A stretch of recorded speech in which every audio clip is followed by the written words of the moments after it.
Yo les potos Kausen, j'espère que vous allez bien. Dans cette vidéo, je vais vous parler de 3 animés en particulier que j'ai vu cette saison en donnant un avis plus ou moins bref sur ceux-ci, histoire de dresser un petit bilan de ce que j'ai suivi durant ces 3 derniers mois. Allez, c'est parti, let's go!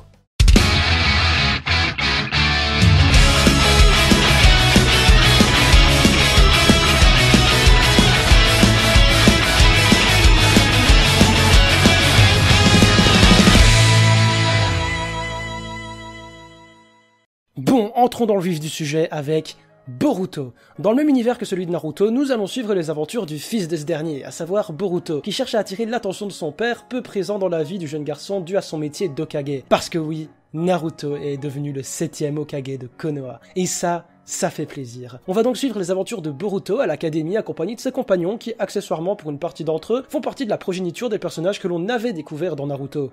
Après avoir visionné 12 épisodes, je vous donne mon avis sur la série et je ne vais pas y aller par 4 chemins, je n'aime pas du tout Boruto. De l'épisode 2 à 8, dans lequel on aborde enfin la fameuse capacité de Boruto, et bien par ça il ne se passe rien. Et quand bien même, lorsqu'on apprend des éléments intéressants sur l'histoire des spectres, le rythme de l'intrigue reste extrêmement lent. Je peux pas manquer de comparer Boruto à Naruto, et même à quelconque autre shonen neketsu. Et qu'on se le dise, j'ai rarement vu dans le genre un anime aussi lent. Prenez Naruto, My Hero Academia, Nanatsu no Taizai ou que sais-je, n'allez pas me dire que Boruto avance aussi rapidement que ces différentes œuvres. Ensuite, qu'on se le dise, l'ambiance est beaucoup plus enfantine que dans Naruto. Les ados qui ont commencé Naruto à sa sortie, qui ont suivi notre cher ninja durant de longues années, et aujourd'hui, en tant qu'adultes, fans de la série, voient qu'on leur offre un animé comme Boruto, beaucoup plus enfantin que Naruto, alors qu'eux ont grandi et mûri, je me dis que ça peut vraiment faire grincer les dents. Parce que oui, pour le moment, l'intrigue se limite à une sorte d'enquête pour savoir qui contrôle et d'où viennent ces fameux spectres, que seul Boruto peut voir, et que personne vienne me dire que ces petites histoires suscitent un grand intérêt. Dans Naruto, après une douzaine d'épisodes, on apprenait grâce à Zabuza et Haku les bases de l'univers de Naruto et la triste réalité de la vie ninja, qui sont utilisés comme de simples objets, comme de simples armes. On abordait déjà des thématiques à mon sens bien plus matures que dans Boruto. Perso, j'ai limite l'impression que la quasi-totalité des épisodes qu'on a eu jusqu'à maintenant, ce sont des fillers tout simplement, et quand un animé commence ainsi, ça laisse vraiment un mauvais présage pour la suite. Concernant les personnages, outre le chara-design que je trouve absolument ridicule pour la plupart d'entre eux, mais bon, ça on va dire que c'est du chipotage, on a un cruel manque de développement des protagonistes et personnellement impossible de m'attacher à l'un d'entre eux. Au niveau de la personnalité, j'ai tous envie de leur mettre des baffes, sérieusement. Et même on ne connaît absolument rien sur leur passé ou quoi que ce soit, même si je pense qu'on en apprendra un petit peu plus d'ailleurs sur Mitsuki incessamment sous peu, mais nous n'avons quasi aucune info sur les autres protagonistes qui accompagnent Boruto, qui par ailleurs m'énerve au plus haut point. Il n'a même pas d'objectif qui le pousse à se dépasser,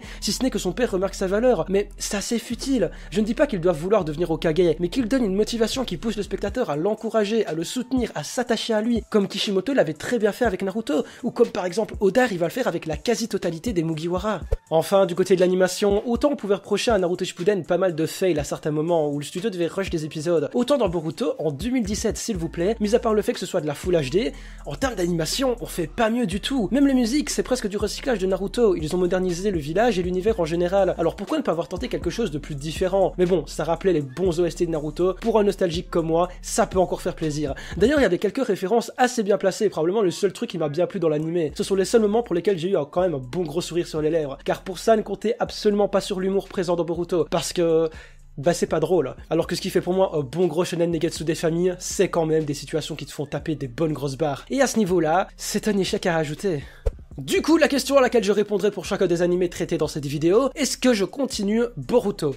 Eh bien, oui, probablement. Pourquoi? Parce qu'ils ont réalisé un pur coup de génie au début de l'anime. Les 56 premières secondes nous teasent la mort de Naruto et un combat qui a l'air énorme entre certains Kawaki et Boruto. Et je suis prêt à en découdre semaine après semaine pour voir les derniers jours d'un de mes héros favoris avec qui j'ai grandi. Mais je reste sur l'avis qu'en tant qu'œuvre à part entière, Boruto ce n'est vraiment pas du tout mon kiff, je trouve ça vraiment mauvais personnellement. Et pour un fan de Naruto, je trouve qu'en termes de qualité, ça fait pas du tout hommage à ce monument de la Japanimation. Et c'est à la limite du blasphème, j'irais même jusque là, ouais. Je pense qu'on peut se le dire, s'il n'y avait pas la fanbase de Naruto derrière Boruto pour lire et visionner cette œuvre, je suis sûr que quasi personne y prêterait attention. Bref, pour moi, le début de Boruto, c'est de la merde. Continuons avec le second animé, à savoir Eromanga Sensei. Nous allons suivre le quotidien de Masamune Izumi, un lycéen auteur de light novel. Il collabore avec Eromanga Sensei, un illustrateur érotique très talentueux. Cependant, Izumi ne l'a encore jamais vu en réalité, et son quotidien ne cesse d'être chamboulé par sa petite sœur qui est une Nikikomori, c'est-à-dire qu'elle passe son temps dans sa chambre, totalement coupée du monde extérieur. Un beau jour, Izumi découvre qu'en réalité, son dessinateur est en fait une dessinatrice, puisqu'il s'agit ni plus ni moins de sa petite sœur. Bon alors, comment décrire mon point de vue correctement sur cet animé? Comment trouver les mots? Je trouve cet animé merdiquement génial.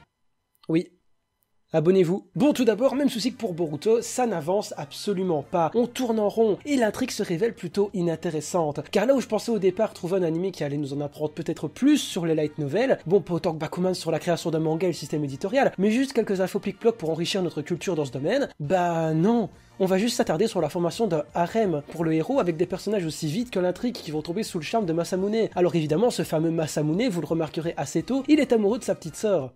Mais non, t'inquiète, c'est pas un inceste, car c'est sa demi-sœur en fait.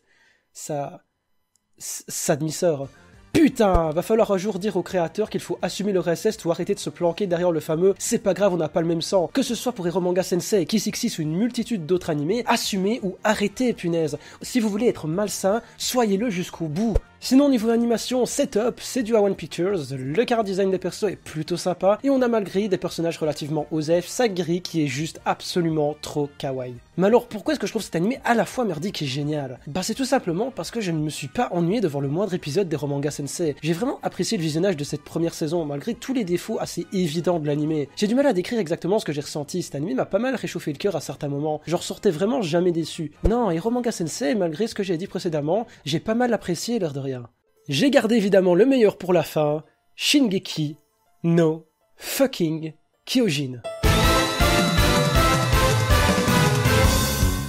Je ne peux que montrer mon enthousiasme par rapport à cette série, déjà parce que la saison 2 était selon moi très cool, mais également parce qu'on aura la 3ème saison en 2018. Et ça, c'est top. Concernant cette seconde saison, on a eu droit à des épisodes de qualité, tant sur le contenu que sur la forme. Tout le monde le dit et c'est une vérité. Concernant la qualité audiovisuelle de SNK, c'est tout simplement une pure merveille. Et j'ai l'impression que l'animation était encore plus belle que dans la saison 1. Dites-moi si ça vous a fait aussi cet effet-là. Sinon, on a eu d'énormes révélations qui ont redéfini tout ce qu'on connaissait de l'intrigue. On a développé des personnages qui se sont révélés être super intéressants. Les moments d'action relativement peu présents durant les premiers épisodes, mais bien durant la seconde moitié de la saison, étaient juste absolument géniaux. L'ambiance lors de cette seconde saison fut mais tellement oppressante à certains moments. Je repense au second épisode basé sur Sacha et la découverte du village de Connie. Repensez 2 secondes à cet épisode et la scène durant laquelle Sacha se trouve dans une maison du village. Moi, ça me redonne d'énormes frissons. À part ça, la 2ème saison se termine extrêmement bien, nous mettant une hype juste énorme pour la 3ème saison. D'ailleurs, je suis sûr que la plupart d'entre vous se jetteront sur les scans tant vous êtes impatients de connaître la suite. Bref, cette saison 2 de SNK était presque parfaite. Selon moi, le seul défaut, c'est qu'en faisant une saison de 12 épisodes, il faut que chacun d'entre eux soit intéressant, que tous les épisodes fassent avancer l'intrigue et nous captivent. J'aurais été beaucoup plus indulgent avec un 24 épisodes par exemple. Malheureusement, il y a des épisodes qui m'ont laissé sur ma faim cette saison,